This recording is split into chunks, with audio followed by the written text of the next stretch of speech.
The rain in Seattle didn't just fall, it wept. It beat against the bedroom window with a rhythmic, hollow tapping that usually helped Patricia sleep. But tonight, sleep was a luxury she couldn't afford. Patricia Lawson stood in the doorway of the small, dimly lit bedroom, her arms crossed over her chest. The soft, golden glow of a dinosaur nightlight cast gentle shadows across the face of her 7-year-old son. Benjamin. He was sprawled across the bed, one leg kicked over his blankets, his breathing deep and even. He looked so incredibly peaceful, innocent, untouched by the cruelty of the world outside these walls. Patricia let out a breath she didn't realize she was holding. For a fleeting second, a soft smile graced her lips, softening the hard lines that life and war had etched into her 34-year-old face. She reached out, her fingers gently brushing a stray lock of sandy brown hair from Benji's forehead. Her hand lingered there. "This is what I fought for," she reminded herself. "This peace." But beneath the oversized gray sweater she wore, her body told a different story. The jagged scar tearing across her left shoulder, the burn mark on her ribcage, they were permanent souvenirs from a life she had tried desperately to bury in the sands of Afghanistan. She had traded her tactical vest for an apron, her combat boots for sneakers, and the deafening roar of firefights for the chaotic, beautiful noise of elementary school drop-offs and Sunday morning pancakes. She was just a single mom now. That was the lie she told everyone. Sometimes, it was even the lie she told herself. Then, the phone rang. It wasn't the cheerful chime of her smartphone. It was the harsh, piercing trill of the old landline in the kitchen, a number she kept active for emergencies only. A number known to only 3 people in the entire world. Patricia's blood ran cold. The transition was instantaneous. The soft, loving mother vanished in a heartbeat, replaced by Staff Sergeant Lawson, U.S. Army Rangers. Her posture straightened, her eyes dilated, and the phantom smell of cordite filled her nostrils. She moved silently, her bare feet making no sound on the hardwood floor as she glided down the hallway. She snatched the receiver off the wall on the 3rd ring, her voice a low, controlled whisper. "Lawson." Static, a heavy, wet wheezing sound. Then, a voice that sent a violent shudder down her spine. "Patty, is that you? Patty?" It was a voice she hadn't heard in 5 years. Yet it was burned into her memory as clearly as her own son's laugh. It was Marcus, Master Sergeant Marcus Vance, the man who had carried her bleeding body for 2 miles through hostile territory in the Korengal Valley. The man who had literally given her the chance to come home and be a mother to Benjamin. "Marcus?" Patricia gripped the phone, her knuckles turning white. "Marcus, where are you? What's going on?" "I messed up, Patty," Marcus choked out. The sound of his voice was wrong. It wasn't the booming, confident baritone of the squad leader she knew. It was frail, terrified. "I found something. Down at the old shipping yards. Pier 44. I thought it was just a local syndicate moving stolen cars. But Patty. God, Patty, it's people." Patricia's heart slammed against her ribs. "What do you mean, people? Marcus, are you hurt?" "They're kids, Patty." Marcus sobbed, a sound that broke Patricia's heart. "Women and kids in the containers. I tried to call it in, but they own the local precinct. They're moving them tonight, a ship headed for international waters." Suddenly, the line erupted with noise.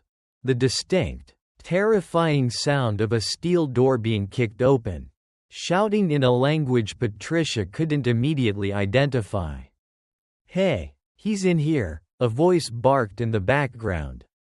Marcus, get out of there, Patricia hissed, her mind racing, calculating distance, time, and weapons. Listen to me, Marcus yelled into the receiver, his voice suddenly finding its old military steel. Container 8 to 1 Alpha Tango. You're the only one I trust. Save them, Patty. Save. Bang. The deafening crack of a gunshot echoed through the earpiece, followed by the heavy thud of a body hitting a concrete floor. Marcus, Patricia screamed into the phone. Marcus, talk to me. A different voice picked up the receiver. Heavy breathing, a dark, amused chuckle, then, a sharp click. The line went dead. The dial tone buzzed in Patricia's ear like an angry hornet. She stood frozen in the dark kitchen for exactly 3 seconds. The silence of the house was suffocating. She could feel the walls closing in, the ghosts of her past clawing at her ankles, dragging her back into the darkness she had fought so hard to escape. She looked toward the hallway, toward the room where her son slept safely. If she left tonight, she might not come back. Benji could become an orphan. But if she stayed, if she ignored the dying plea of the man who saved her life, she would never be able to look her son in the eye again. How could she teach Benjamin to be brave, to stand up for the weak, if she abandoned women and children locked in steel cages in the cold Seattle night? Patricia hung up the phone. Her breathing was no longer panicked, it was measured. Rhythmic, combat breathing, in for 4 seconds, hold for 4, out for 4. She picked up her cell phone and dialed her next-door neighbor. An insomniac retired nurse named Martha who loved Benji like her own grandson. Martha? It's Patricia, she said, her voice terrifyingly calm. I have a family emergency. I need you to come over and sit on my couch. Lock the deadbolt behind you. Do not open the door for anyone but me. I'll be there in 2 minutes. Without waiting for an answer, Patricia moved to her bedroom. She bypassed the closet of sweaters and jeans, reaching instead for the heavy oak trunk at the foot of her bed. She punched a 5-digit code into the biometric lock. It hissed open. The smell of gun oil and worn leather wafted up, a potent perfume of violence. Patricia stripped off her comfortable sweater. She pulled on a black tactical turtleneck, dark cargo pants, and reinforced combat boots. From the trunk, she withdrew a lightweight Kevlar vest, strapping it tightly across her chest. She checked the action on her Sig Sauer P226, smooth. Flawless. She slammed a full magazine into the grip, the metallic clack echoing loudly in the quiet room. She slid the weapon into a thigh holster, followed by a Ka-Bar combat knife she strapped to her belt, and 2 extra magazines. She walked back into Benji's room. Martha was already letting herself in through the front door, her footsteps soft. Patricia leaned over her sleeping son, pressing a long, tender kiss to his warm cheek. I love you, my brave little man, she whispered. Mommy has to go help some people. I'll be back before you wake up. It was a promise she prayed to God she could keep. The drive to Pier 44 was a blur of neon lights reflecting off the rain-slicked pavement. Patricia parked her battered Ford SUV 3 blocks away from the docks. Stepping out into the freezing downpour, she pulled the collar of her tactical jacket up, letting the shadows swallow her whole. The shipping yard was a monolithic maze of rust and steel. Towering cranes stood like skeletal giants against the cloudy night sky. The air smelled of salt, diesel, and decaying fish. Patricia moved with the fluid, deadly grace of an apex predator. She bypassed the main gate, scaling a chain-link fence topped with barbed wire as if it were a playground jungle gym. She dropped silently into the yard, melting behind a stack of wooden pallets just as a patrol guard walked by. The guard was a large, heavy-set man carrying an AR-15 assault rifle. He wasn't a local rent-a-cop. His gear was high-end. His movements disciplined. Mercenaries. Marcus was right. This was way bigger than a local gang. Patricia waited until the guard turned the corner. She slipped through the rain, navigating the labyrinth of shipping containers. Her eyes scanned the faded white numbers painted on the corrugated steel. 7-9 Bravo. 8-0 Charlie. She rounded a corner and stopped dead in her tracks. There it was. Container 8-1 Alpha Tango. But she wasn't alone. 2 armed men stood guarding the heavy steel doors. In the dim yellow light of a halogen bulb above them, Patricia saw something that made her blood boil. Lying in a puddle of muddy rainwater, mere feet from the guards, was a silver Zippo lighter with the Ranger tab engraved on it. Marcus's lucky lighter. The rain was washing away a dark, crimson stain spreading from where the lighter lay. Then, she heard it. Over the sound of the pouring rain, over the distant horn of a cargo ship, came a sound so faint, so delicate, it almost broke her. It was the muffled cry of a child from inside the steel box. Patricia Lawson closed her eyes. The image of her own son, Benji, sleeping safely in his warm bed flashed behind her eyelids. She opened her eyes, and the mother was completely gone. Only the soldier remained. She drew her knife in her left hand, her right hand resting on the grip of her Sig Sauer. She stepped out of the shadows, the rain washing over her cold, relentless eyes. "Knock knock. Gentlemen," she whispered into the storm. The hunt had begun.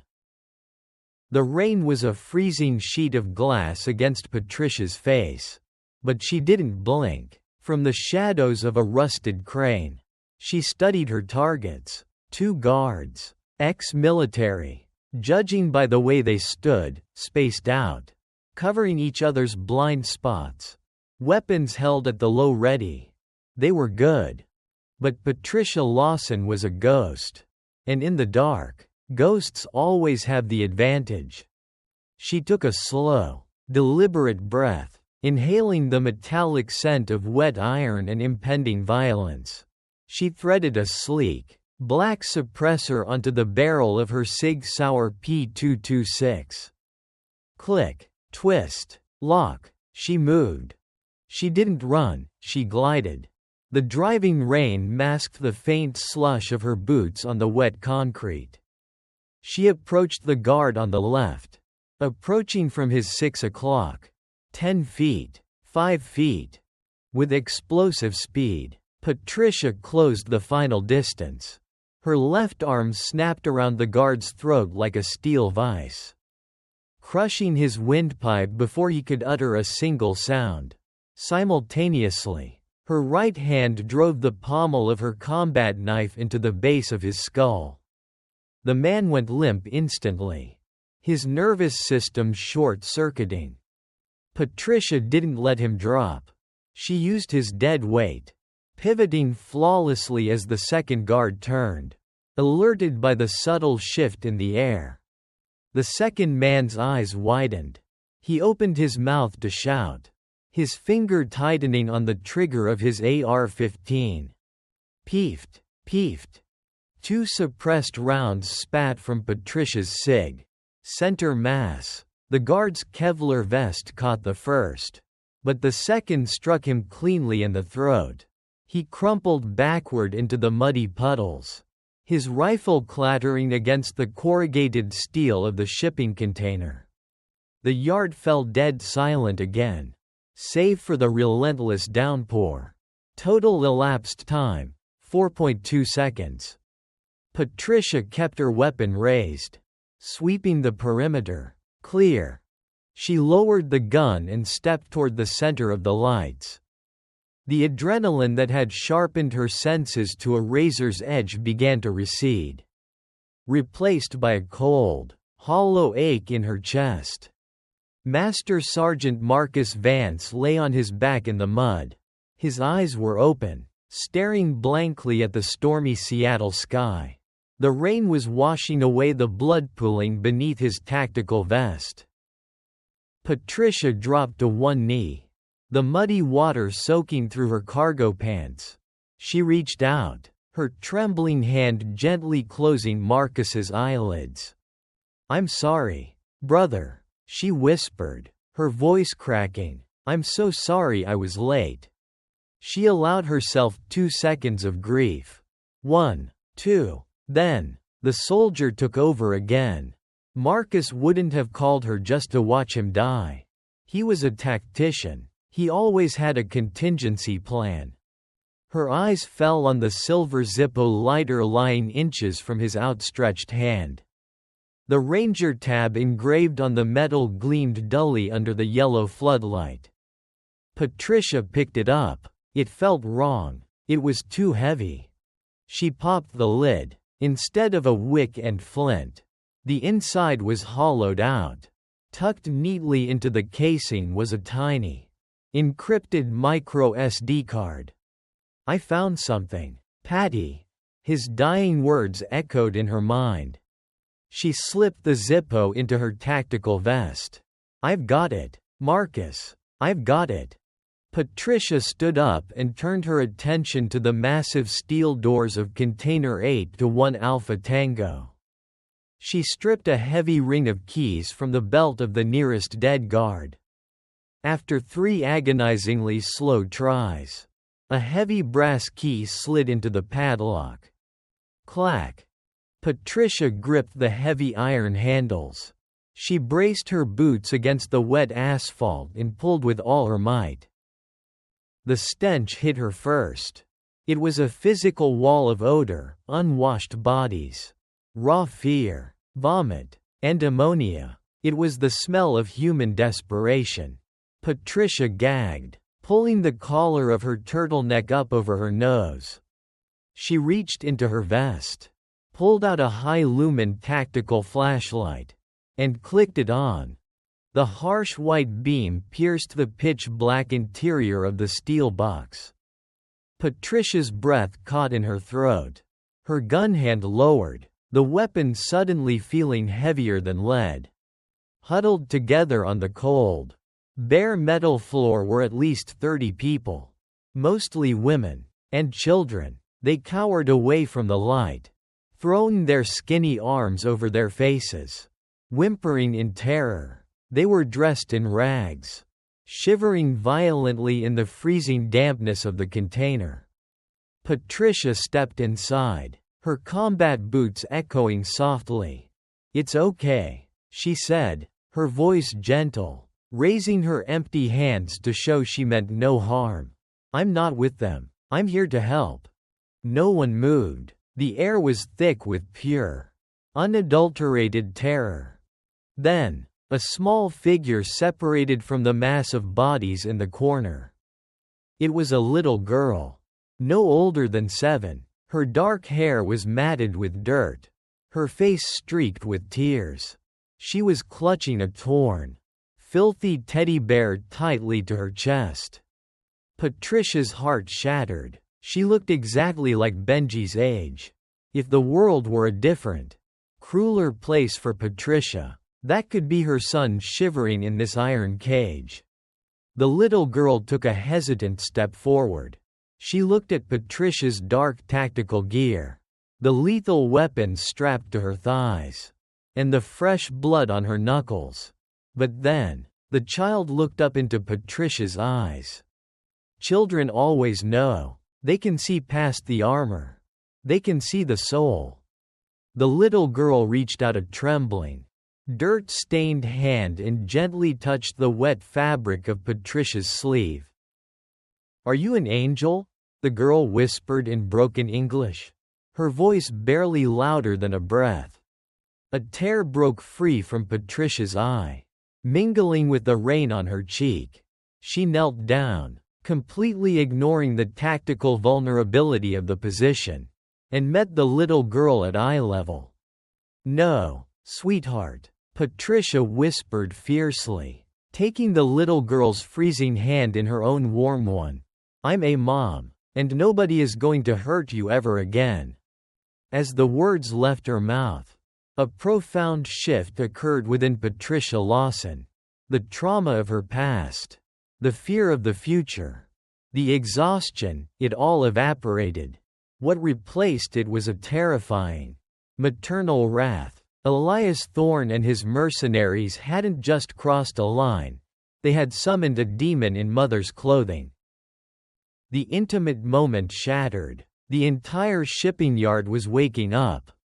"Intruders, Sector 4, we have 2 men down at Container 81, a voice roared over a megaphone. Patricia stood up, her eyes hardened into twin chips of black ice. She turned to the terrified women inside the container. "Stay inside. Get down. Cover the children's ears," she commanded, her voice ringing with absolute military authority. She stepped out of the container and pulled the heavy door half closed behind her, shielding them from the impending crossfire. She ejected the half-empty magazine from her SIG, letting it drop to the puddles, and slammed a fresh one home. She drew her combat knife with her left hand. The rain poured down, washing the blood from her boots, as dozens of armed mercenaries converged on her position. Patricia Lawson stood her ground in the storm. "Let's go," she whispered. "They're at Sector 4. Pin them down," a voice bellowed through the blinding rain. Patricia Lawson didn't panic. Panic was a luxury for the untrained. Instead, her mind entered the Ghost Protocol, a state of hyper-focus she had perfected in the jagged mountains of Afghanistan. Time seemed to dilate, slowing down to a crawl. She processed every variable. The number of approaching footsteps, at least 8. The angle of the blinding halogen searchlights, and the distance to the nearest exit. Her SUV was parked 3 blocks away.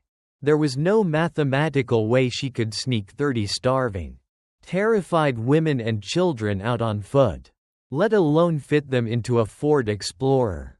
She needed a transport.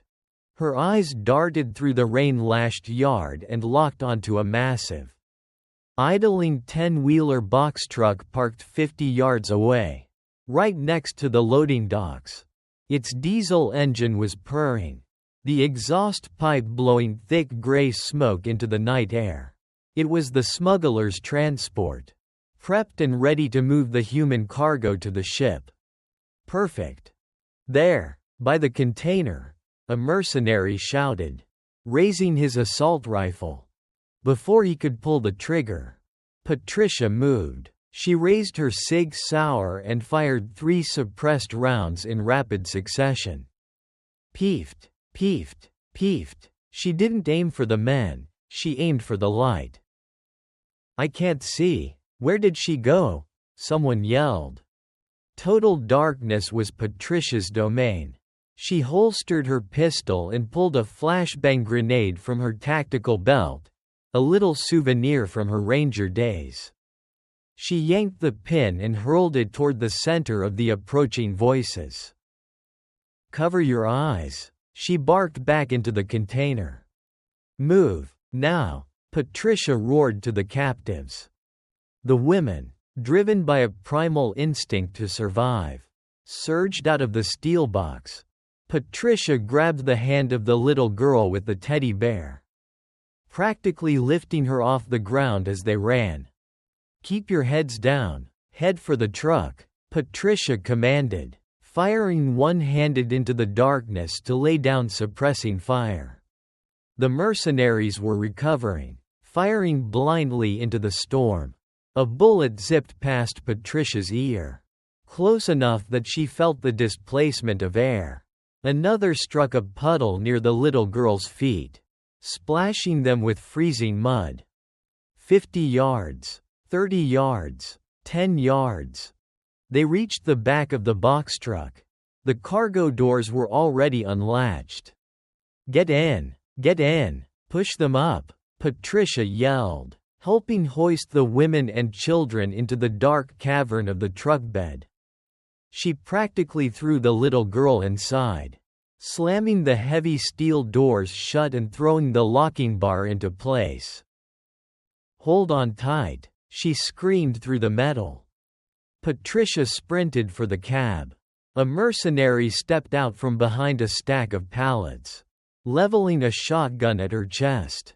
Without breaking her stride, Patricia lunged forward, sliding on the wet asphalt. She drove her combat knife upward, sinking it deep into his thigh. As he screamed and folded over, she grabbed him by the tactical vest, using his momentum to hurl him into the mud, tearing the shotgun from his grip. She leapt onto the running board of the truck, ripped open the driver's side door, and yanked the terrified smuggler out by the collar of his jacket, tossing him onto the pavement like a rag doll. She vaulted into the driver's seat. It smelled like cheap cigars and stale coffee. She slammed the door, throwing the heavy vehicle into gear. The 10-wheeler lurched forward like a waking beast. Patricia stomped on the accelerator. The massive truck plowed through a stack of empty wooden pallets, splintering them into 1,000 pieces. Through the cracked windshield, she saw 3 mercenaries blocking the main exit gate, their weapons raised. "Get out of the way," Patricia muttered through gritted teeth, her knuckles turning white on the massive steering wheel. She didn't slow down, she accelerated. The men realized too late that she had no intention of stopping. They dove out of the way just as the truck hit the heavy chain-link gates. The truck burst out onto the deserted, rain-slicked streets of Seattle. Patricia checked her side mirrors. 2 black SUVs had just smashed through the broken gate, their headlights blinding, coming up fast behind her. They were firing out the windows.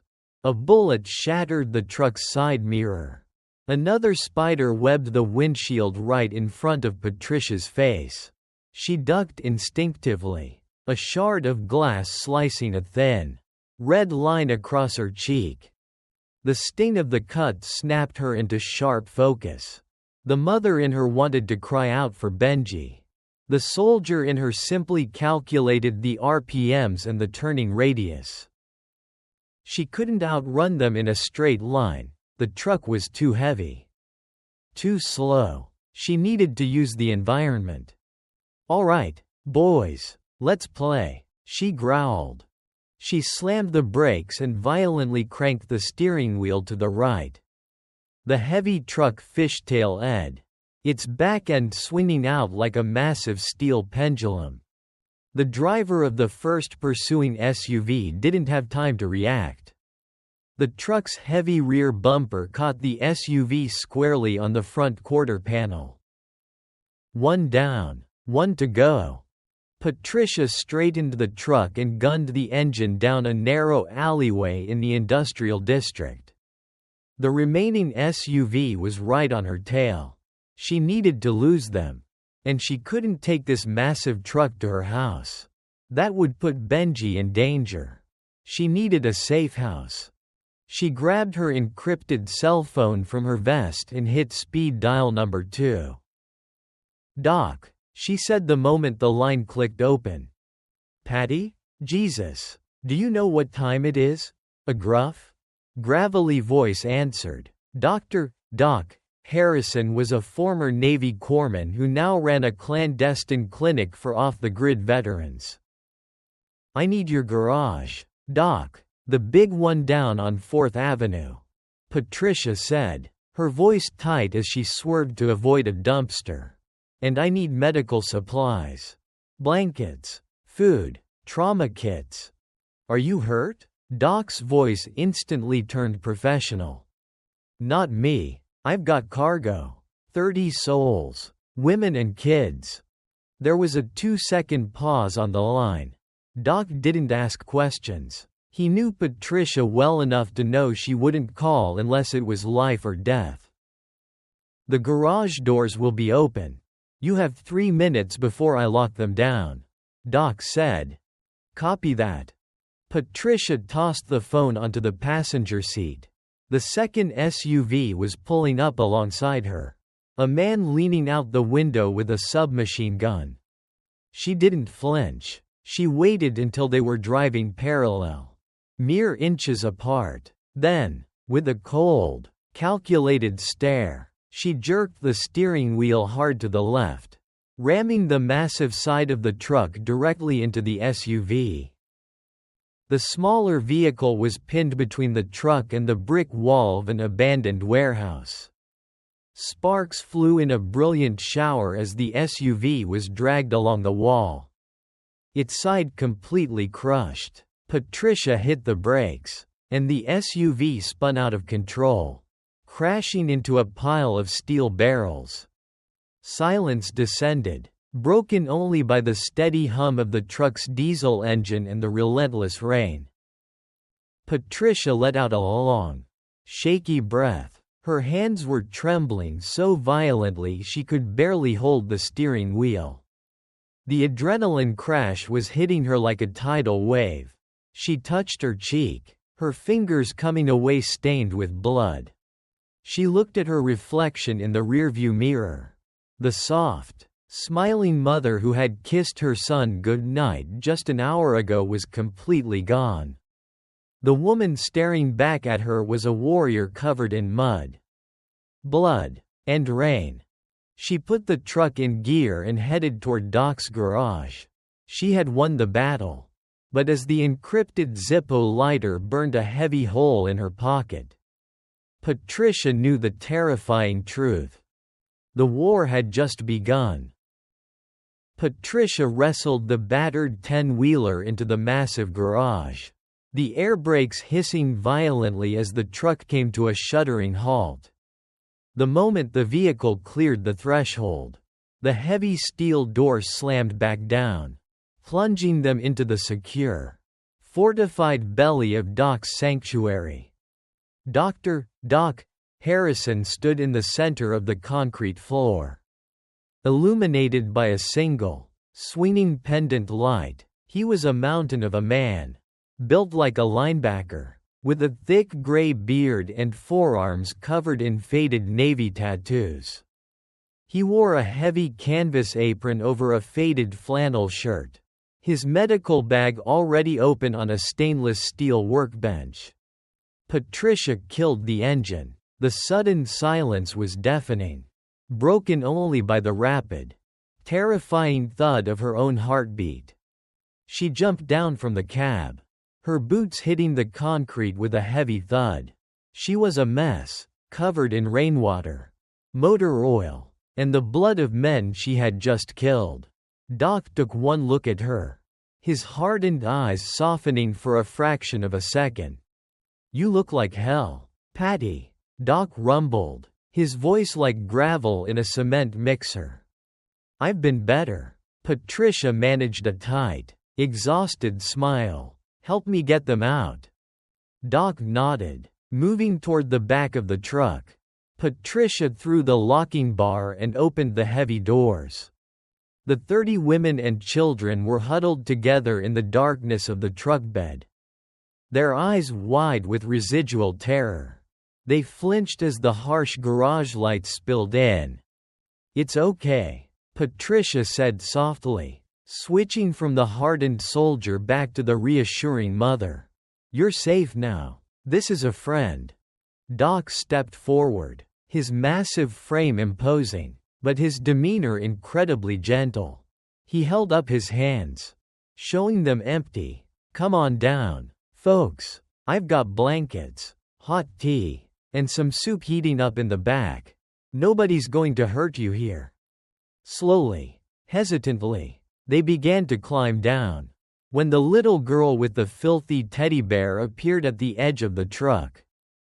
Doc reached up and lifted her down as effortlessly as if she were a feather, wrapping a thick thermal blanket around her tiny shoulders. Patricia watched them filter into Doc's makeshift triage area. The adrenaline was completely gone now, leaving her body feeling like it was made of lead. Her ribs ached where she had thrown herself against the pavement, and the cut on her cheek stung fiercely. "Patty," Doc called out softly, handing a cup of tea to a shivering young woman before walking over to her. "I can patch them up. Give them a safe place to sleep for a few days. But you and I both know this isn't over. Who was shooting at you?" Patricia reached into her tactical vest, her blood-stained fingers pulling out the heavy silver Zippo lighter. "Marcus," she whispered, the name catching in her throat. Doc's face fell. He had known Marcus too. They had all served together in the same sandbox, bleeding the same blood. Doc closed his eyes, taking a deep, ragged breath. "God damn it. He called me. Said he stumbled onto something big at Pier 44. He hid this before they got him." Patricia popped the lid of the lighter and pulled out the tiny micro SD card. Doc's sorrow instantly shifted back to clinical focus. "My office. Now." Doc's office was a cramped, windowless room filled with ham radios, encrypted servers, and walls lined with medical textbooks. He slid the micro SD card into a heavy-duty laptop. "It's encrypted. Military grade," Doc muttered, his thick fingers flying across the keyboard. Marcus was paranoid, but he wasn't a hacker. He would have used a back door, we both knew. "Let's try his old unit designation." Doc typed. RANGER 0 to 9 kV. The screen flooded with data. Spreadsheets, cargo manifests, offshore bank account routing numbers, and thousands of photographs. Patricia leaned over Doc's shoulder, her eyes scanning the horrific digital paper trail. It wasn't just Seattle. It was Vancouver, Portland, San Francisco. It was a massive, highly organized human trafficking syndicate operating under the guise of an international shipping conglomerate. "Look at this." Doc pointed to a logo at the top of a manifest, a stylized, coiled sea serpent. "They call themselves the Leviathan." Patricia's blood ran cold as she read the name of the CEO at the bottom of the routing documents.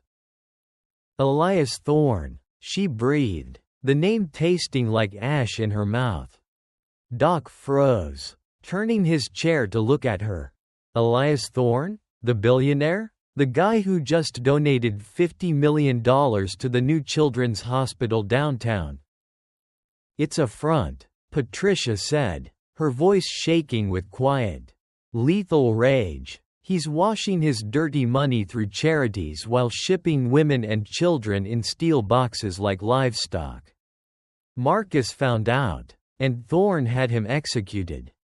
The weight of the revelation crushed the air out of the small room. They weren't fighting a local street gang. They had just declared war on one of the most powerful, well-connected men in the Pacific Northwest. A man who owned politicians, police chiefs, and an army of highly trained mercenaries. Patricia stepped back from the desk, suddenly feeling as though the walls were closing in. She needed to hear a voice that wasn't connected to death, blood, or betrayal. She pulled her cell phone from her pocket. It was 3:15 a.m. "Hello?" Martha's voice answered, thick with sleep and worry. "Martha, it's me. Is everything okay?" Patricia asked, pressing a hand to her forehead, trying to keep her voice perfectly level. "Patricia, dear. Yes, everything is fine. The doors are locked just like you said. Benji woke up about 20 minutes ago. Asking for water. He's right here. A moment later, a small, sleepy voice came through the speaker. It was the most beautiful sound Patricia had ever heard. Mommy? Patricia clamped a hand over her mouth. A sudden, violent sob threatening to tear its way out of her chest. She squeezed her eyes shut, fighting back the tears. Hey, buddy, she managed to say, forcing a cheerful warmth into her voice. Did Martha give you some water? Yeah, where are you, Mommy? Are you working late at the diner? Benji asked, rubbing his eyes. She could hear the rustle of the bedsheets over the phone. I am, sweetie. Just helping out a friend with an emergency shift. Are you being a good boy for Martha? Uh-huh. When are you coming home? The question hit Patricia like a physical blow. She looked up at the computer screen, at the horrific photos of Thorne's victims, and then down at her blood-soaked hands. Soon, my brave little man. Very soon. I love you to the moon and back. Okay? Go to sleep. Love you to the moon. Mommy. Bye. The line clicked dead. Patricia stood in the center of Doc's office, staring blankly at the dark screen of her phone. The terrifying reality of her situation came crashing down on her. She had left a massive footprint at the docks. She had used her own Ford SUV to get there. It was parked just 3 blocks away from the carnage. Thorne's men were professionals. They wouldn't just clean up the bodies, they would sweep the perimeter. They would find her car. They would run the plates. Doc, Patricia whispered, her eyes widening in pure horror. What is it, Patty? Doc asked, seeing the sudden, primal panic in her eyes. My SUV is still at the docks. It's registered to my home address. Doc stood up so fast his chair crashed to the floor. Oh, God, Benji. They're not just going to come after me, Patricia said, her voice dropping to a terrifyingly calm, dead register. She racked the slide of her Sig Sauer, chambering a fresh round. They're going to come for my son. She didn't wait for Doc to respond. She sprinted out of the office, leaving the sanctuary of the garage and sprinting back out into the freezing, relentless rain. The mother was gone. The soldier was gone. Now, there was only a predator, rushing to protect her cub. Patricia didn't take the 10-wheeler. She had tossed the keys to Doc and commandeered his heavily modified, unmarked black sedan. She drove like a woman possessed, the speedometer needle burying itself past 90 on the slick, winding suburban roads of Seattle. 12 minutes. That's how long it would take Thorne's men to run the plates on her abandoned SUV, get her address, and dispatch a cleanup crew. She had been driving for 10. Every red light she blew through, every corner she drifted around. Her mind projected the same horrifying loop. Heavily armed men kicking down her front door. Martha's terrified screams. Benji crying out for his mother in the dark. Hold on, baby. Mommy's coming, she chanted under her breath, her knuckles white on the steering wheel. She killed the headlights 2 blocks away from her quiet, tree-lined street. She coasted the sedan into a dark alleyway, throwing it into park before it had even fully stopped. Patricia slipped into the shadows of her own neighborhood. This was her territory. She knew every broken sprinkler, every loose fence board, and every blind spot. As she crept through the Nelson family's backyard to approach her house from the rear, she saw them. 2 matte black SUVs were parked silently at the end of the cul-de-sac. No headlights, no engine noise, just the faint, lethal glint of ambient streetlight reflecting off dark tactical gear. 4 men were moving across her front lawn, moving with the synchronized, fluid precision of a Tier 1 hit squad. They had suppressed submachine guns and night vision goggles. They weren't here to ask questions. They were here to erase her entire world. Patricia didn't have time for fear. The chilling, hyper-focused calm of the Ghost Protocol washed over her again. She bypassed the back door, too exposed, and slid toward the old storm cellar doors leading to the basement.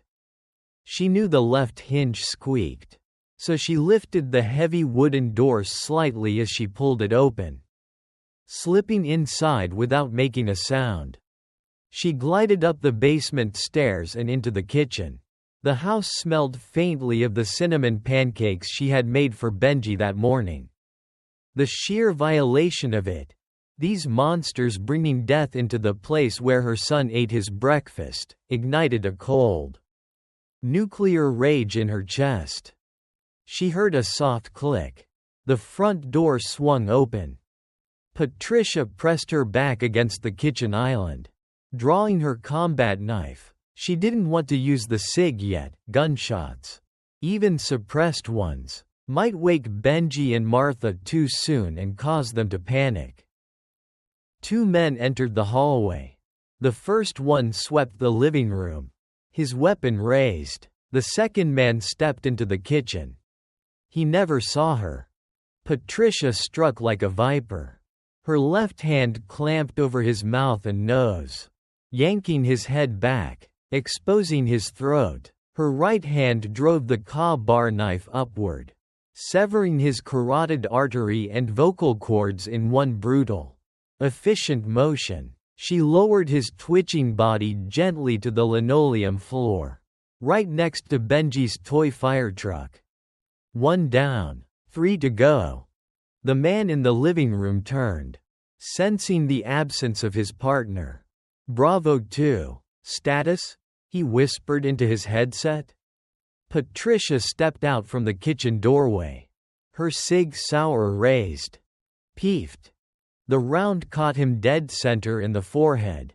He dropped instantly, his body crashing into the coffee table, shattering a framed photograph of Patricia and Benji at the zoo. The noise was too loud. Breach! Breach! A voice yelled from the front porch. The remaining 2 mercenaries realized the stealth approach had failed. They were going loud.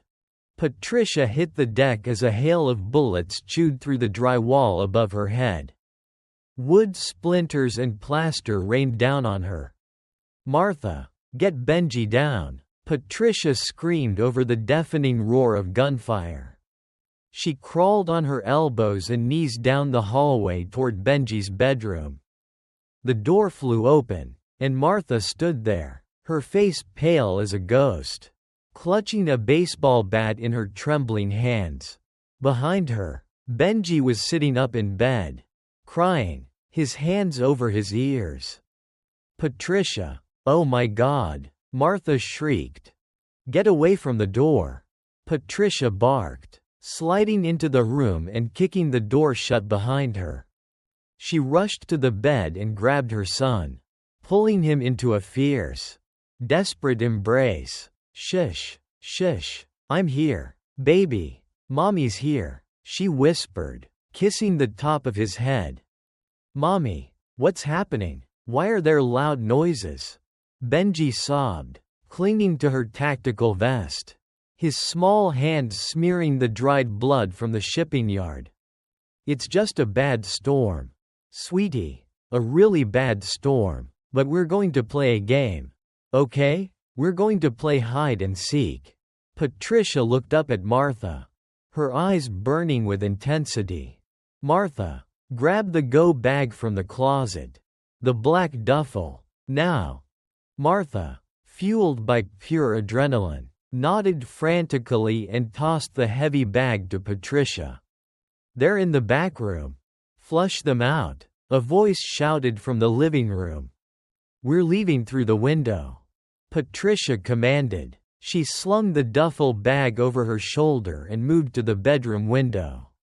unlocking it and throwing it open to the freezing rain. "Martha, you go first. I'll hand Benji down to you. Run straight through Mrs. Gable's yard to the alley.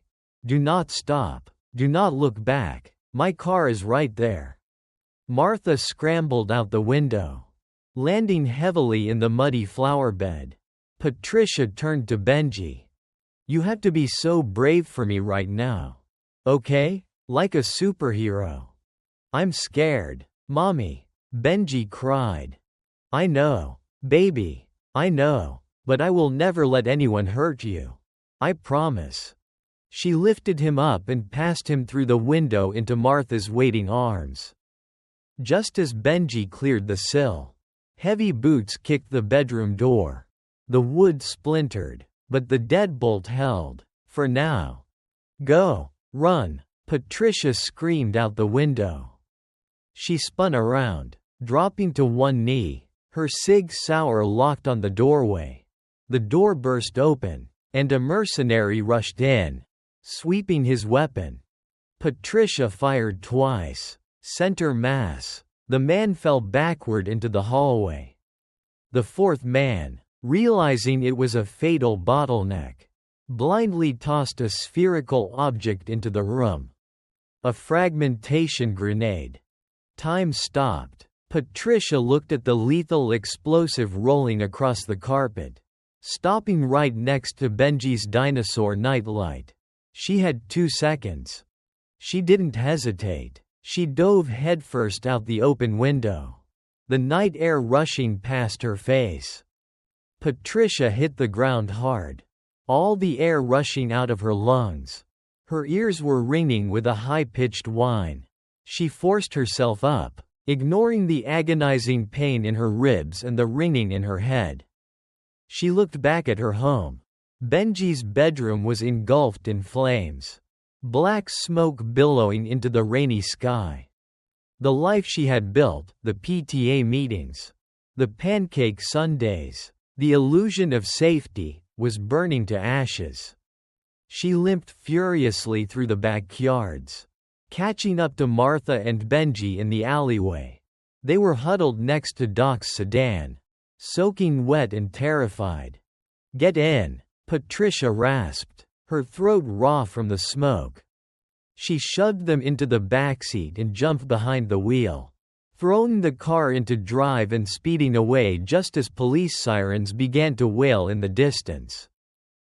30 minutes later, the sedan pulled up to an unassuming, reinforced steel door hidden beneath an abandoned auto parts store on the edge of the city. It was an underground bunker used by Doc's network of veterans. Absolute off-the-grid safety. Doc was already waiting, having tracked her GPS. He ushered Martha and Benji inside. Patricia knelt in the cold, damp concrete hallway of the bunker. She unzipped the black duffel bag, pulling out a thick envelope of cash, 2 fake passports, and a prepaid burner phone. She handed them to Martha. "Martha, you stay here. Doc will get you whatever you need. If I'm not back in 48 hours, Doc will move you both to Canada. The passports are ready." Martha was weeping openly now. "Patricia, what did you do? Who are these people?" "They're monsters, Martha, and they made a mistake coming to my house." Patricia turned to Benji. The little boy was wrapped in a huge moving blanket, his face pale, his eyes wide with a trauma no 7-year-old should ever know. It broke Patricia's heart into a million irreparable pieces.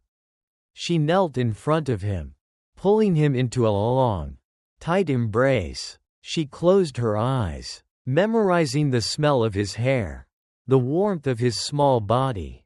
This might be the last time she ever held him. "Mommy has to go away for a little bit. Benji," she whispered, her voice thick with emotion but remarkably steady. "No, don't leave me," Benji cried, grabbing her vest. "The bad men will come back." Patricia pulled back, looking her son dead in the eye. She wiped a tear from his cheek with her thumb. "Listen to me, Benjamin Lawson," she said, her voice dropping to a fierce, solemn whisper. "Those bad men came to our house. They scared you. They scared Martha." She stood up slowly. The soft, loving mother was packing away her grief. The U.S. Army Ranger was stepping forward, her eyes darkening with an absolute, terrifying resolve. She checked the magazine in her Sig Sauer, snapping it back into the grip with a sharp clack. "They won't be coming back, Benji," Patricia said, turning toward the heavy steel door that led back out into the night. "Why?" the little boy sniffled. Patricia looked over her shoulder, the fluorescent light casting deep, dangerous shadows across her scarred, soot-stained face. "Because I'm going to kill every single one of them." The rain had finally stopped, leaving a heavy, chilling mist clinging to the skeletal skyline of downtown Seattle. It was 4:15 a.m., the dead hour. The time when the human body's circadian rhythm is at its absolute lowest. When reflexes dull and eyelids grow heavy. For Staff Sergeant Patricia Lawson, it was prime hunting time. She stood on the flat, gravel-covered roof of a 40-story commercial high-rise, the wind whipping her damp hair across her face. Across a 20-foot gap of empty, dizzying air stood her target, the sleek, obsidian glass monolith of Thorn Industries, the Leviathan's lair. According to Doc's hasty recon, Elias Thorne's private server room, the digital vault containing the unencrypted master ledger of his human trafficking empire, was located on the 68th floor. A frontal assault through the heavily guarded lobby was suicide. Taking the elevator was a death trap. Patricia had to go through the skin of the beast. She was dressed entirely in matte black, her tactical vest stripped of heavy, clanking gear. She carried only her suppressed Sig Sauer, her Cobb bar knife, and a lightweight digital slicing kit. She pulled a custom-made, heavy-duty grapple gun from her harness. She aimed the grapple at a thick steel structural beam protruding from the maintenance balcony of Thorne's 69th floor. She fired. Thwump! The titanium hook sailed silently through the fog, wrapping securely around the beam with a muffled clink. Patricia gave it 3 sharp tugs. It held fast. She didn't look down at the terrifying 600-foot drop to the pavement below. She simply stepped off the ledge. She swung across the abyss like a dark pendulum, her boots making contact with the slick glass of the Thorne building. Gripping the rope, she rapidly rappelled down 1 story, coming to a halt right beside the maintenance access hatch of the 68th floor. Hanging suspended in the freezing mist, Patricia pulled a diamond-tipped glass cutter from her belt. With practiced, surgical precision, she traced a perfect circle in the corner of the reinforced window. She slapped a suction cup onto the cut glass, tapped it sharply with the butt of her knife, and pulled the pane free. She reached inside, bypassing the magnetic lock, and slid the heavy window open. Like a shadow, she slipped inside. The server room was massive, bathed in the eerie, pulsating blue and green glow of LED indicator lights. The air was frigid, aggressively air-conditioned to keep the supercomputers from melting down. It smelled of ozone and sterile plastic. Patricia moved swiftly down the narrow aisles of server racks. Her eyes darted left and right, checking for motion sensors or roaming guards. Doc had managed to loop the security cameras on this floor for exactly 7 minutes. 6 minutes and 20 seconds left. She found the master terminal, a sleek, standalone console at the center of the room. She pulled the encrypted Zippo lighter from her pocket, extracting Marcus's micro SD card, and plugged it into a decryption dongle she connected to the terminal. Her fingers flew across the keyboard. She wasn't just downloading data, she was using Marcus's key to slice past Thorne's firewalls and extract the unredacted shipping manifests, the offshore bank accounts, and the VIP buyer list. Electronic beeps continuously. Progress bar displayed on screen. 20%. 45%. 70%.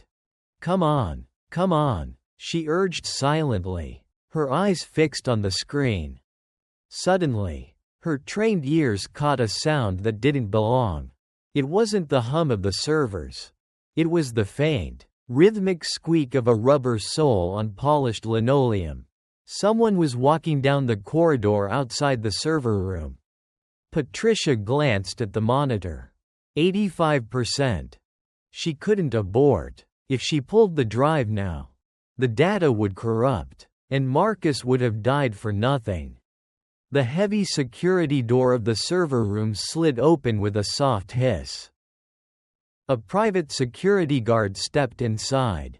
He was armed with a submachine gun, a flashlight mounted to the barrel. He swept the beam down the central aisle. Patricia flattened herself against a server rack, holding her breath. The beam of light sliced through the darkness, stopping mere inches from her boot. The guard paused, noticing the glow of the active master terminal. He unclipped his radio. "Control, this is Post 6. I've got an active terminal in the main." He never finished the sentence. Patricia lunged from the shadows, bridging the 10-foot gap in a heartbeat. She didn't use her gun. She used a classic CQC sleeper hold, her arm wrapping around his neck, applying instant, overwhelming pressure to his carotid arteries. The guard thrashed violently for exactly 3 seconds before his eyes rolled back and he went completely limp. Patricia lowered him silently to the raised floor tiles. She checked the monitor. 100%. Download complete. She yanked the dongle from the port, shoving it deep into her vest. She had it. She had the bullet that would put Elias Thorne away forever. She just needed to hand it over to the FBI. Marcus had mentioned a name, Special Agent Miller, a federal contact who had been building a secret case against the Leviathan. Before leaving the terminal, Patricia opened the last downloaded file out of pure instinct. It was a folder labeled Internal Communications Priority. Her eyes scanned the text. Her blood turned to ice. It was an email thread. From E. Thorne to Agent_M_Seattle. Subject: Loose ends. Message: The ranger at the docks made a mess. She has the flash drive. My men are scrubbing her residence now. Ensure the local PD stays out of the Nelson Street incident. If she reaches out to you, execute Protocol 7. I want her head. Reply: Agent_M_Seattle. Message: Understood, Mr. Thorne. The wire transfer cleared. I'll handle Lawson personally if she makes contact. Patricia stared at the glowing blue letters. Agent_M, Special Agent Miller. The FBI wasn't going to help her. The man she was supposed to trust, the man Marcus had died trying to reach, was on Thorne's payroll. He had probably been the one who leaked Marcus's location at the docks. The system wasn't broken. It was working exactly as designed, to protect the rich and powerful while crushing the innocent. Suddenly, the blue glow of the server room cuts to black. Flashing blood-red strobe lights erupt from every corner. A deafening emergency alarm shrieks. Warning: unauthorized data breach detected. Facility lockdown initiated. An automated, female voice echoed through the PA system. Doc's loop had failed, or Thorne's cybersecurity team had noticed the massive data pull. Heavy steel blast doors began slamming shut across the exits of the 68th floor. "Damn it," Patricia hissed. She sprinted toward the shattered window. She could hear the elevator dinging. Thorne's heavily armed rapid response team was already arriving. She vaulted through the broken glass pane, launching herself back out into the freezing mist, grabbing the grapple rope just as the blast doors of the server room slammed shut behind her. She hung suspended hundreds of feet above the city streets, the stolen data burning like a brand against her chest. She was completely alone now. No police, no FBI, just a mother, a gun, and a promise she made to her son. She looked up at the corporate logo glowing against the Seattle skyline. "You want my head, Elias?" Patricia whispered into the howling wind, her eyes burning with a terrifying, absolute resolve. "Come and take it." A steady, echoing drip of water, the slow crunch of tires grinding over dust-covered concrete. A suffocating, spine-chilling silence. Level P4 of the municipal parking garage was a subterranean concrete tomb. Fluorescent lights flickered erratically, casting long, sickly yellow shadows across the empty parking spaces. It was the perfect place for a clandestine meeting. Or a murder. Patricia Lawson stood concealed behind a massive concrete support pillar. She checked her watch. 6 a.m. A black, late-model sedan rolled down the ramp, its headlights cutting through the dimness. It parked exactly where she had instructed, level P4. Section C. The engine died, but the driver didn't get out immediately. He was scanning the perimeter, playing it smart. Special Agent David Miller, FBI. Patricia had called him from a burner phone 10 minutes after escaping the Thorne building. She had played the part perfectly, a terrified, desperate veteran in over her head, looking to hand off the encrypted drive to the only man Marcus trusted. Miller finally opened his door and stepped out. He was tall, athletic, wearing a crisp charcoal suit that barely concealed the tactical holster on his hip. He looked like the quintessential good guy. The cavalry. "Lawson?" Miller's voice echoed in the empty garage. "It's Miller. Step out. You're safe now." Patricia took a slow, deep breath. Regulating her heart rate, she stepped out from behind the pillar. Her hands empty, but her eyes locked onto his every micro-expression. "Miller," Patricia said, her voice deliberately shaky. Miller exhaled, flashing a reassuring, practiced smile. "Jesus, Marcus wasn't kidding about you. You look like you've been through a war zone. Are you hurt?" "I'm fine, but Marcus didn't make it," Patricia said, taking a cautious step forward. "Thorne's men, they were everywhere. They even came to my house." Miller's expression shifted into a mask of perfect, calculated sympathy. "I know. I'm so sorry, Patricia, but you did the right thing calling me. Thorne is a monster, and he has the local police in his pocket. If you have the drive Marcus hid, hand it over. I'll put Elias Thorne in a federal penitentiary for the rest of his life. And I'll put you and your son in witness protection." He held out his hand, the ultimate betrayal disguised as a lifeline. Patricia reached into her tactical vest. She didn't pull out the drive. She pulled out the cheap burner phone she had used to call him. A hard object clatters onto the concrete and skids toward Miller. The phone stopped at the tip of Miller's polished shoe. The screen was lit up. displaying the downloaded email thread from Thorne's private server. "I don't think I need witness protection, David," Patricia said, her voice dropping the facade of fear, replacing it with the cold, dead resonance of a killer. "I think you need Protocol 7. Miller looked down at the screen. The reassuring smile vanished instantly, replaced by a cold, predatory sneer. He didn't panic. He just nodded slowly.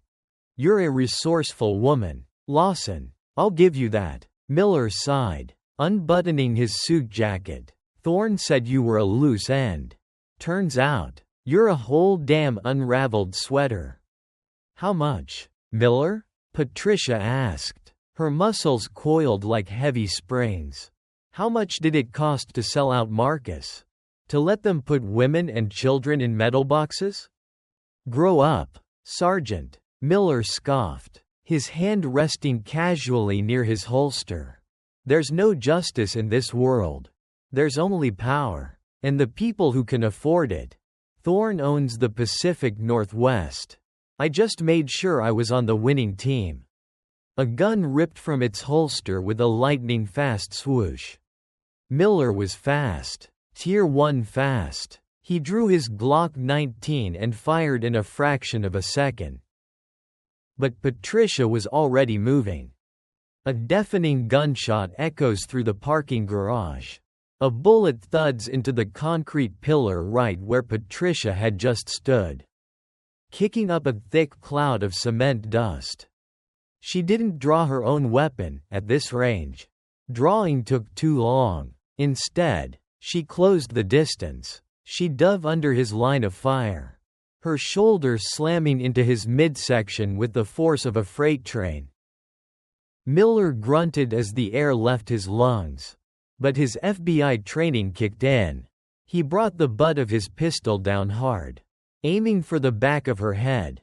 Patricia deflected the blow with her left forearm, the impact sending a jolt of agonizing pain up to her shoulder. She twisted her hips, sweeping his legs. They both crashed to the concrete floor in a chaotic tangle of limbs. Miller's gun skittered away under a parked car. It was hand-to-hand now. Patricia scrambled to mount him, bringing her elbow down toward his face. But Miller blocked it, rolling her over and pinning her. He was heavier, stronger, and completely unhinged. The sharp hiss of metal slicing through the air. From a hidden sheath on his ankle, Miller drew a karambit, a curved, lethal tactical blade designed to gut a person like a fish. He slashed downward. Patricia twisted violently, but the blade caught her left side. The harsh rip of Kevlar fabric. Patricia lets out a guttural cry of pain. A line of liquid fire erupted along her ribs as the blade sliced through her tactical turtleneck and deep into her flesh. Warm blood instantly soaked her side. "You should have just handed over the drive, Patty," Miller snarled, raising the bloody blade for a fatal strike to her throat. In that microsecond, between life and death, Patricia didn't see the parking garage. She saw her burning house. She saw Benji's terrified face wrapped in Doc's blanket. She saw the little girl with the filthy teddy bear in the shipping container. The pain didn't weaken her. It fueled her. As the blade came down, Patricia didn't block. She caught Miller's wrist with both hands, using his downward momentum against him. She planted her boot squarely on his chest and pulled, throwing him over her head in a flawless judo sacrifice throw. Miller crashed heavily into the side of his own sedan, shattering the window. Before he could recover, Patricia was on him. She ignored the blinding pain in her ribs. She grabbed his arm, twisted the wrist holding the karambit with bone-snapping torque, and drove her knee squarely into his elbow joint. The sickening crack of bone. Miller lets out an agonizing scream, dropping the knife. Patricia didn't stop. She drove a devastating right cross into his jaw, snapping his head back against the car door. He slumped to the ground, gasping for air, his right arm hanging at a grotesque angle. Patricia stood over him, her chest heaving, blood dripping steadily from her fingertips onto the concrete. She drew her Sig Sauer and pointed it dead center at his forehead. Miller coughed up blood, looking up at the barrel of her gun, his eyes wide with genuine terror. "Do it," he choked out. Thorne is untouchable. He's got an army." Patricia lowered the gun. "I'm not going to kill you, Miller," she panted, her voice a terrifying, raspy whisper. "You're a messenger now." She reached down, grabbing him by the blood-stained lapels of his suit, pulling his face inches from hers. Her eyes were devoid of mercy. "You go back to Elias Thorne," Patricia said, every word dripping with absolute lethality. "You tell him his money can't buy him out of this. You tell him he woke up a mother. And you tell him, I'm the storm." She dropped him back onto the cold concrete. Patricia turned and walked away into the flickering shadows of the parking garage. She pressed a blood-soaked hand tightly against her ribs, every step sending agonizing flares of pain through her body. She was injured, she was exhausted, and worst of all, she was completely, utterly alone. There was no backup coming. The police, the FBI, they were all part of the machine that was trying to grind her and her son into dust. If she wanted to tear down the Leviathan, she would have to do it with her bare hands. Rain pattering against a broken window. The harsh, dry rip of medical tape. Heavy, ragged breathing suppressing absolute agony. In the dark corner of an abandoned shipyard on the outskirts of Seattle, Patricia Lawson was performing surgery on herself. She bit down hard on a scrap of old leather, cold sweat soaking her forehead. By the dim, narrow beam of a tactical flashlight resting on the concrete floor, she used a pair of medical forceps from Doc's trauma kit to dig shredded fabric out of the deep slash in her left side. Agent Miller's karambit had nearly ended her, tearing through muscle and bleeding relentlessly. The sharp hiss of antiseptic spray. Patricia lets out a guttural growl, her entire body going rigid. Finished. She wrapped thick gauze tightly around her ribs, securing it with heavy medical tape. Patricia pulled her black tactical jacket back on, hiding the wound. Pain was a luxury she didn't have time to entertain. There was no FBI now. No police. No allies except an old Navy corpsman guarding her son. Plan A, bringing these monsters into the light of the justice system, had failed. Now, Patricia had to speak the only language men like Elias Thorne understood: absolute destruction. She opened the ruggedized military laptop she had borrowed from Doc and plugged in Marcus's micro SD card. The map of the Leviathan's underground empire materialized as blinking red dots spread across Seattle. Vaults, armories, distribution hubs, and secondary docks. Patricia slammed a fresh magazine into her Sig Sauer and double-checked the dozen blocks of homemade C4 she had just rigged using stolen construction supplies. Her eyes reflected the blue glow of the screen, cold, calculating, and utterly ruthless. "The game begins," she whispered into the dark. Target 1. Leviathan Money Laundering Front. Sodo Industrial District. 3 a.m. 4 mercenaries were sitting around a steel table, playing cards amidst millions of dollars in unwashed cash. They were laughing, smoking cheap cigars. They never heard the skylight being surgically cut. The sharp zip of a repelling line. A dark figure drops from the ceiling like a bat. Before the first guard could even reach for his holster, Patricia delivered a thunderous kick that snapped his neck. She drew her weapon, firing 2 suppressed rounds dead center into the foreheads of the next 2 men. The final guard lunged for the panic button on the wall, but the bar knife hissed through the air, pinning his hand violently to the wooden table. An agonizing, blood-curdling scream. Patricia walked over slowly, pulling an industrial gas can from the corner of the room, and began pouring it over the mountains of cash. "Tell Thorne," Patricia said, leaning down to look the terrified mercenary dead in the eyes. "Tell him the ghost is coming for him." She dropped a lit match. A sea of flames swallowed millions of dollars in a matter of seconds. Patricia turned and walked away as the building burned to the ground behind her. Target 2. Weapons armory beneath the I-5 overpass. The low rumble of heavy truck engines. The metallic clanking of crates filled with assault rifles being unloaded. 6 of Thorne's men were moving cargo. Patricia didn't get close this time. She was lying prone on the roof of a transformer station 300 yards away. Looking through the scope of a heavy sniper rifle she had borrowed from Doc's stash. She calculated the wind speed, the humidity, and her own heart rate. Her ribs screamed in agony with every breath. She bit her lip until it bled, focusing entirely on a specific crate of ammunition. Crack, the deafening roar of a heavy sniper rifle tearing through the night, followed instantly by a massive, earth-shattering secondary explosion. The armor-piercing round struck the C4 charge she had quietly planted on the crate an hour earlier.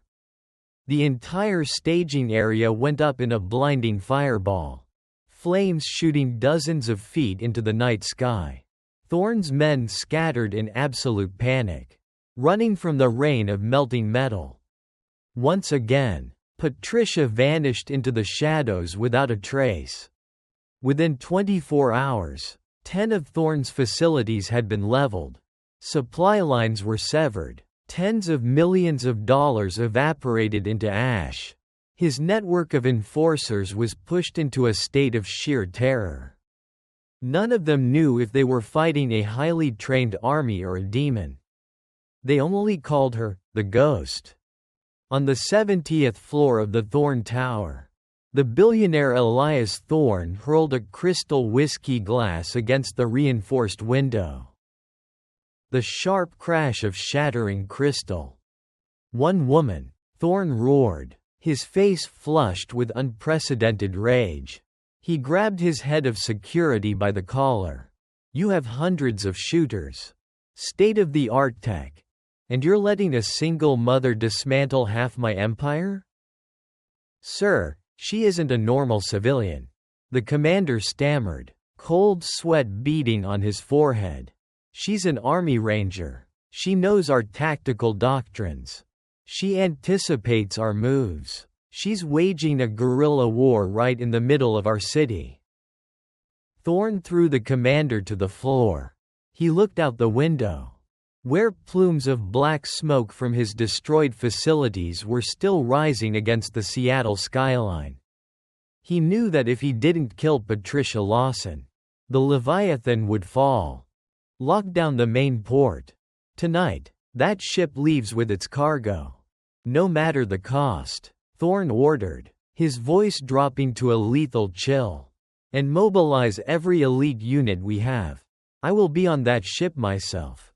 Let's see if this ghost is brave enough to swim out into the ocean to find me." Meanwhile, in the underground bunker, Patricia slumped against the cold concrete wall. She flipped open her burner phone, staring at the wallpaper, a picture of Benji's bright, innocent smile. Her soot-stained, bloodied finger gently traced his face on the screen. Blood was seeping through her bandages again. She was physically broken. having pushed past the limits of human endurance hours ago. But when Doc's encrypted text flashed across the screen, "The midnight freighter leaves port at 2 a.m." The fire in Patricia's eyes flared to life once more. The final battle was about to begin.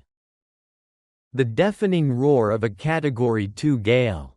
Massive ocean waves crashing violently. The high-pitched whine of a twin outboard boat engine pushing past its red line. Puget Sound was angry tonight. The black water churned and boiled under the relentless assault of a Pacific storm. The waves swelling to terrifying 15-foot crests. Cutting through the heart of the tempest, completely blacked out and running silent, was a heavily modified Zodiac speedboat. At the helm stood Patricia Lawson. She was soaked to the bone, the frigid ocean spray stinging her face like buckshot every time the small boat slammed into the trough of a wave. A sickening jolt of agony flared from the deep stab wound in her ribs. The painkillers Doc had given her were wearing off. She was running on nothing but adrenaline, military conditioning, and a mother's absolute, terrifying wrath.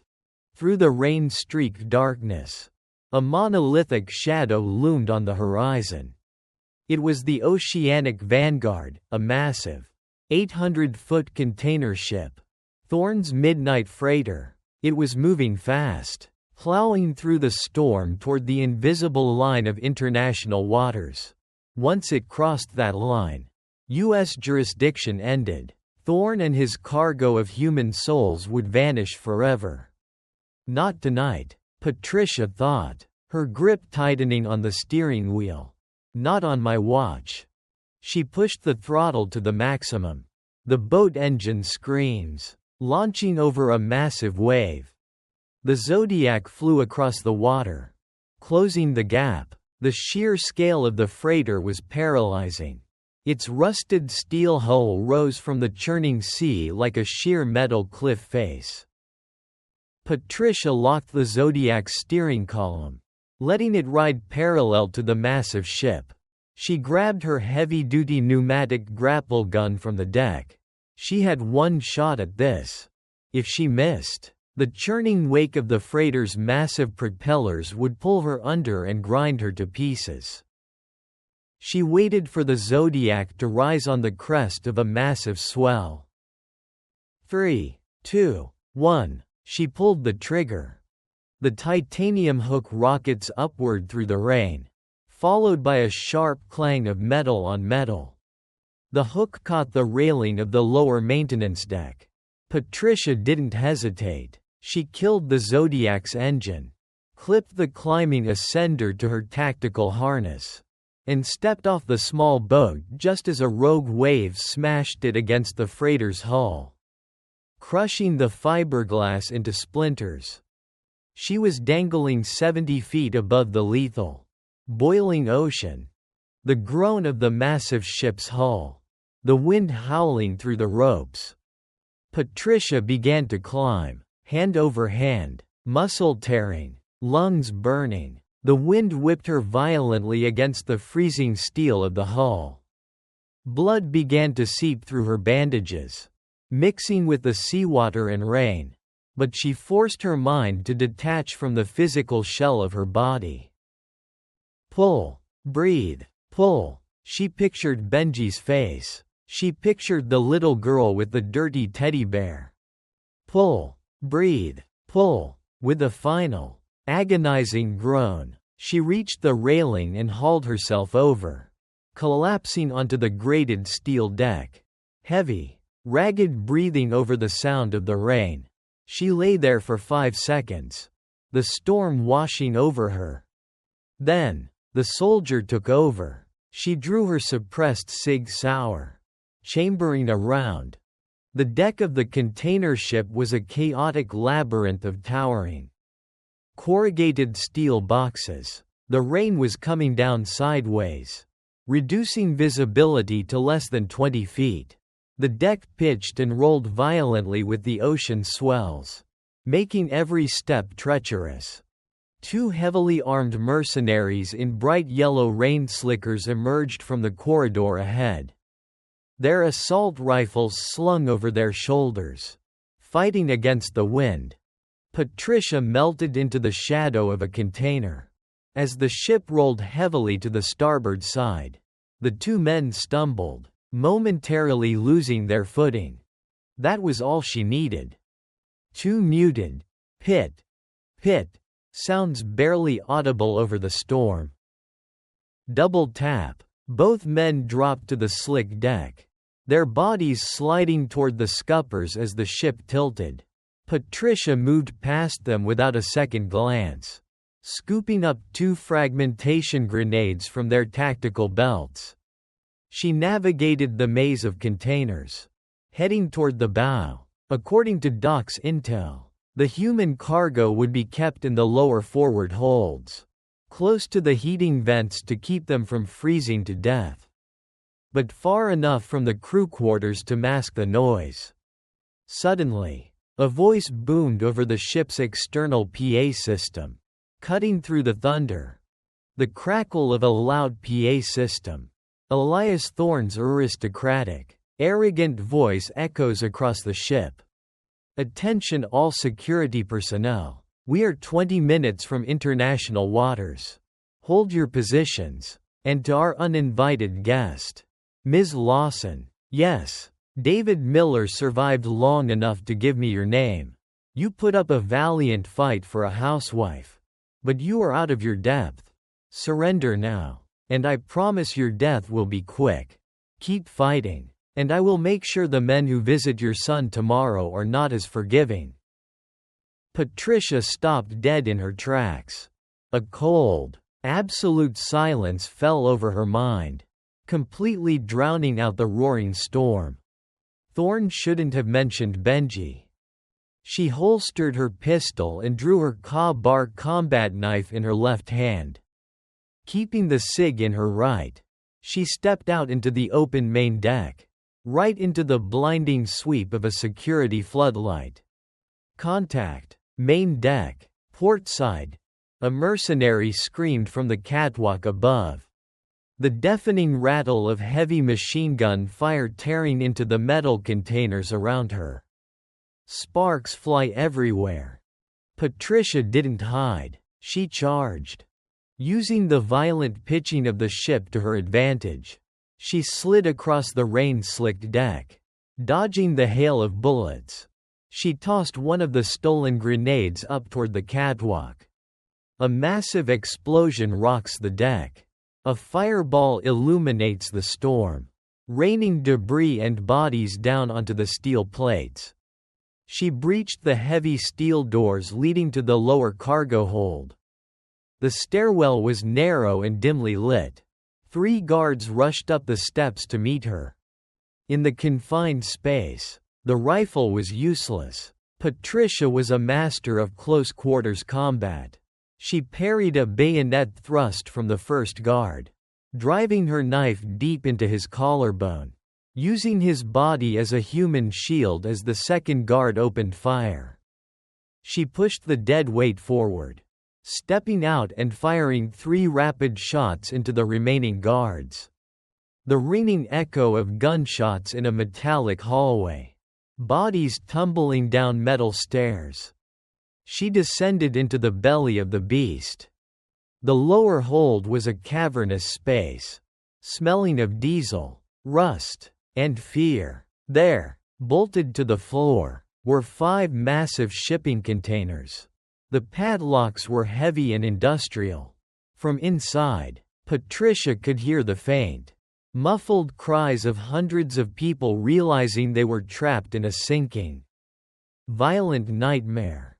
"I'm here," Patricia yelled, hitting the side of the closest container with the butt of her gun. "Stay back from the doors." She raised her SIG to blow the padlock, but a terrifying sound made her freeze. The slow, rhythmic, heavy clapping of hands echoing through the massive hold. Stepping out from the shadows behind the containers was a man. He was built like a tank, wearing heavy tactical armor, but no helmet. His face was a crisscross of horrific burn scars. In his hands, he carried a devastating piece of hardware, a customized, fully automatic AW-12 combat shotgun. This was Cale, Thorne's personal executioner, the man who had actually pulled the trigger on Marcus. "I have to admit, Lawson," Cale rumbled, his voice thick and guttural, "you've got guts. But this is where the fairy tale ends. The mother doesn't save the day. She just bleeds out in the dark." Patricia looked at the padlock on the container. She looked at the man who had murdered her best friend. The wound in her side was screaming in agony. She had 2 magazines left. He had a weapon that could cut her in half with a single trigger pull. Patricia stood up straight, the bar knife gleaming in her left hand, the cig steady in her right. She didn't flinch. She didn't blink.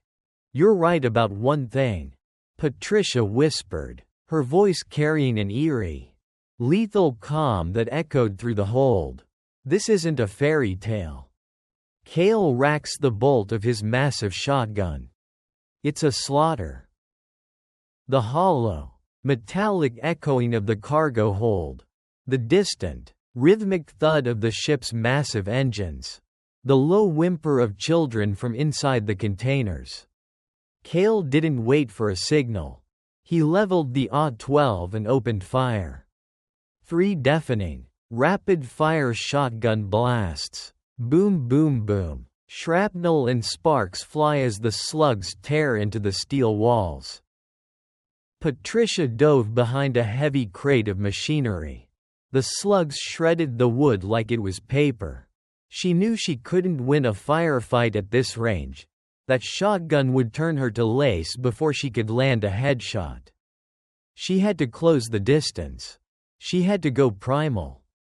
As Cale moved to flank her, Patricia threw her last fragmentation grenade, not at him, but at the overhead light fixtures. A sharp explosion, glass shattering, total darkness plunges the hold into a nightmare. "Darkness won't save you, Ranger," Cale roared. Red laser sight cuts through the dark, scanning frantically.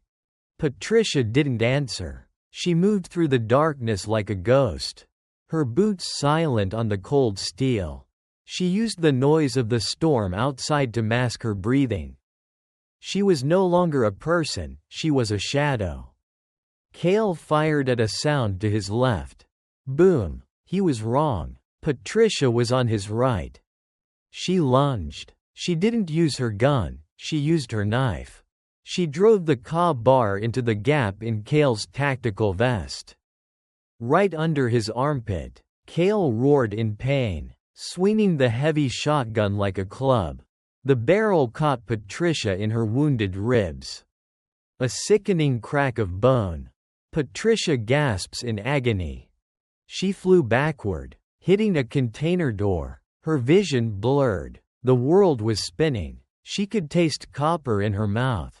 She looked up to see the silhouette of Cale looming over her. The red laser dot of his shotgun settling right on her chest. "Die like your friend," Cale hissed. A metallic click. The shotgun jams. A 1 in a million malfunction. The salt air and the frantic firing had fouled the chamber. It was the only opening she needed. Patricia didn't reach for her gun. She reached for the silver Zippo lighter Marcus had left her. She gripped it in her fist, using it as a weighted knuckle duster. She surged forward, driving her fist into Cale's throat, then a palm strike to his chin. As he staggered, she grabbed his head and slammed it with everything she had against the sharp corner of the steel container. A heavy, dull thud. Cale's body hits the floor and does not move. Patricia slumped against the container, gasping for air. Her side was a mess of fire and blood. But she didn't stop. She crawled to Cale's belt, found the master keycard, and dragged herself to the first container door. The electronic chirp of the keycard. The heavy locking bars sliding open. The doors swung wide. The little girl with the teddy bear was the first one she saw. The child's eyes went wide as she saw Patricia, bloody, battered, but standing.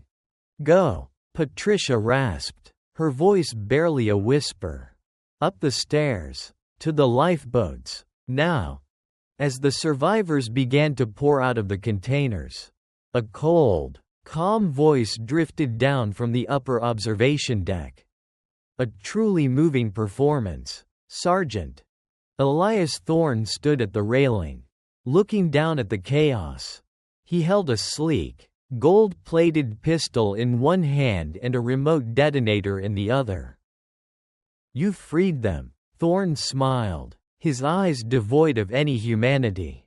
"But we are in international waters now. My backup is 5 minutes away. And this detonator? It's connected to the scuttling charges in the hull.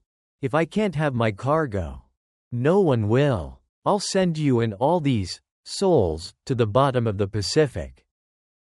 Patricia looked at the hundreds of women and children. She looked at Thorne. Then, she looked at the micro SD card still tucked in her vest.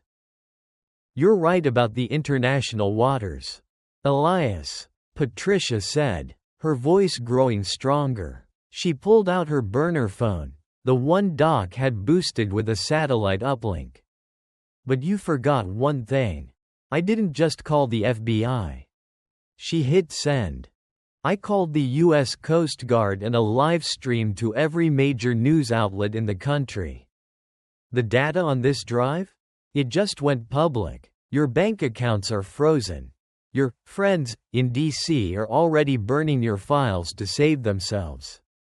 You aren't a billionaire anymore, Elias. You're just a man on a sinking ship." Thorne's face went pale. He looked at the detonator, then at the horizon. The distant, rhythmic thumping of heavy rotors. Searchlights cut through the storm from above. "This is the United States Coast Guard," a voice boomed from a megaphone. "Heave to and prepare to be boarded." Thorne raised his gold pistol, his eyes crazed. "I'll take you with me." Peefed. A single, suppressed gunshot. Patricia didn't miss. Thorne's pistol flew from his hand as a bullet caught him in the shoulder. He fell backward, the remote detonator clattering across the deck, slipping through the grates and into the dark water below. It was over. 2 days later, the sun was rising over the Puget Sound, painting the sky in hues of orange and soft purple. Patricia Lawson sat on the front porch of a small, secluded cabin in the woods, a safe house Doc had provided. Her side was heavily bandaged, and her arm was in a sling. But for the first time in years, the tension had left her shoulders. The screen door creaked open. Soft footsteps on wood. "Mommy?" Benji walked out, rubbing sleep from his eyes. He was wearing his favorite dinosaur pajamas. He climbed into Patricia's lap, careful of her bandages, and tucked his head under her chin. "Is the storm gone?" he asked softly. Patricia wrapped her good arm around him, pulling him close. She looked out at the trees, at the peace she had fought through hell to reclaim. Elias Thorne was in a federal maximum security cell. The women and children were being cared for. Marcus's name had been cleared, his memory honored with the dignity of a hero. "Yes, baby," Patricia whispered, kissing the top of his head. Her eyes caught the glint of the silver Zippo sitting on the porch table. "The storm is finally gone." She closed her eyes, breathing in the scent of pine and the warmth of her son. The soldier had done her duty. The ghost had returned from the dark. Patricia Lawson was finally just a mother again. And that was the greatest victory of all. The hollow, metallic echoing of the cargo hold. The distant, Rhythmic thud of the ship's massive engines. The low whimper of children from inside the containers. Cale didn't wait for a signal. He leveled the AW-12 and opened fire. 3 deafening, rapid-fire shotgun blasts. Boom boom boom. Shrapnel and sparks fly as the slugs tear into the steel walls. Patricia dove behind a heavy crate of machinery. The slugs shredded the wood like it was paper. She knew she couldn't win a firefight at this range. That shotgun would turn her to lace before she could land a headshot. She had to close the distance. She had to go primal. As Cale moved to flank her, Patricia threw her last fragmentation grenade, not at him, but at the overhead light fixtures.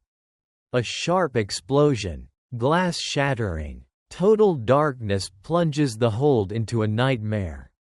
Darkness won't save you, Ranger, Cale roared. Red laser sight cuts through the dark, scanning frantically. Patricia didn't answer. She moved through the darkness like a ghost, her boots silent on the cold steel. She used the noise of the storm outside to mask her breathing. She was no longer a person, she was a shadow. Cale fired at a sound to his left. Boom. He was wrong. Patricia was on his right. She lunged. She didn't use her gun, she used her knife. She drove the bar into the gap in Cale's tactical vest.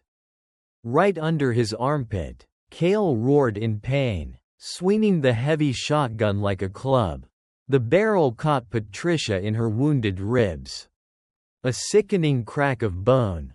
Patricia gasps in agony. She flew backward, hitting a container door, her vision blurred. The world was spinning. She could taste copper in her mouth. She looked up to see the silhouette of Cale looming over her.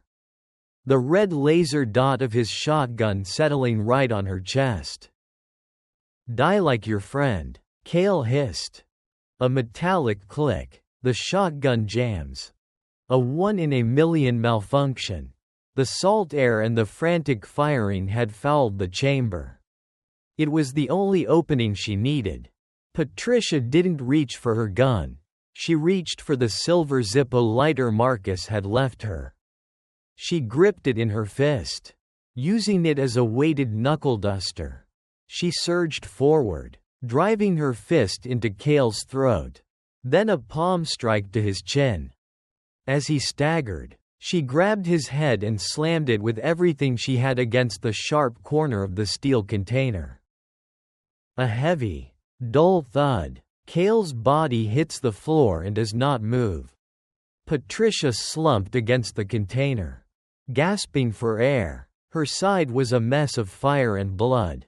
But she didn't stop. She crawled to Cale's belt, found the master keycard, and dragged herself to the first container door. The electronic chirp of the keycard. The heavy locking bars sliding open.